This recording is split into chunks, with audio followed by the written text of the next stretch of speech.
투자를 한다고 해도 어떤 방법으로 해야 되는지 사실 잘 몰라요. 뭐 달러를 그냥 은행 가서 바꿔서 수수료 내면서 매번 사서 모아서 집에다 쌓아둬야 되는지 아니면 어떤 재테크 방법들이 있는지 좀 구체적으로 좀 다시 한번 알려주실래요? 일단 달러를 투자할 때는 아까 송 기자께서 잠깐 언급을 했지만 수수료, 환전 수수료를 꼭 신경을 써야 되는데 왜냐하면 내가 어떻게 하냐에 따라서 수수료가 너무 틀려져요. 가장 많은 예로 달러 값이 싸. 1,000달러만 바꿔줘. 그리고 와서 집에 장롱에다 둬요.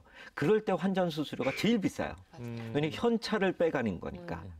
그러니까 그럴 때는 수수료가 너무 비싼데 어느 정도 비싸냐면 실제로 내가 1달러를 기준으로 해서 은행에서 받는 수수료가 12원에서 17원 정도나 받아요. 아이고. 그러니까 수수료가 크게 세죠. 그러게요. 근데 그거를 현금으로 찾아오질 않고 예금으로 넣을 때는 수수료가 5원에서 10원 사이로 뚝 떨어져요.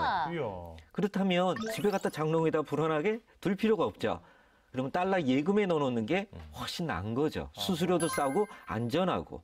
단 예금에 대한 이자는 별로 없어요. 하지만 좋은 게 있어요. 왜 달러 예금을 부자들이 많이 하냐면 환율이 만약에 올라서 수익이 났을 때 비과세예요. 진짜요? 세금을 안 내요. 그러니까 얼마나 이게 관심들이 부자들이 많으냐면 지난 4월 말에 한국은행에서 발표한 자료를 보면은 무려 여기에 500억 달러가 넘어요. 500억 달러. 감이 안 오죠.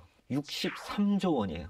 그게 달러 예금에 들어가요. 그게 부자들이 사모은 달러라는 거예요? 그렇죠. 그래서 통장에 넣어놓은 거예요. 달러 어느 통장에. 부자일까? 궁금하네요. 자, 첫 번째 방법이 달러 예금이었고요. 또 다른 방법도 있나요?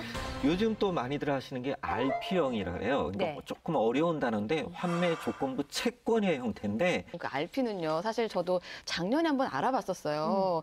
작년은 사실은 연 2%까지 금리를 줬었어요. 은행하고 비교하면 엄청나게 많이 차이가 나잖아요. 근데 이제 저 같은 초액은 안 받아주더라고요.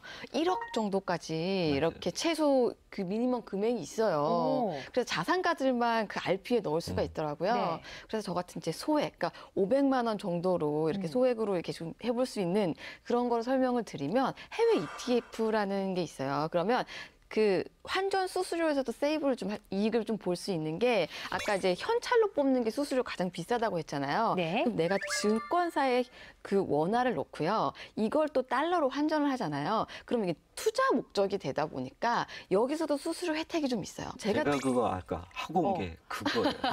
아니 녹화 준비하셔야지. 계속 달러 사시고 뭐 해외 펀드를 달러로 사시고 지금 이것저것 다 하고 오신 거예요? 출연료가 싸서.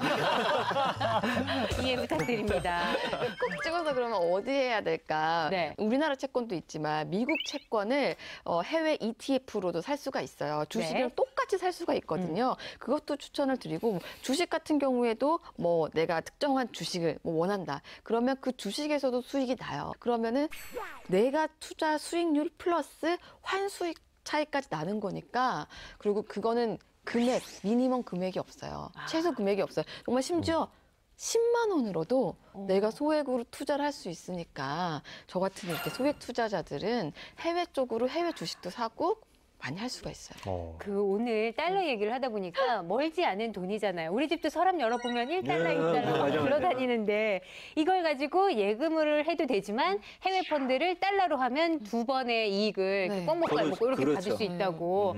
굉장히 쏠쏠한데요? 어떻게 귀에 쏙쏙 들어오시나요? 오늘 전 이제 결정했습니다. 달러로 가는 걸로. 증권사에 가시면 해외 펀드라는 개념이 있으시고요. 역외 펀드라는 개념이 있으실 거예요.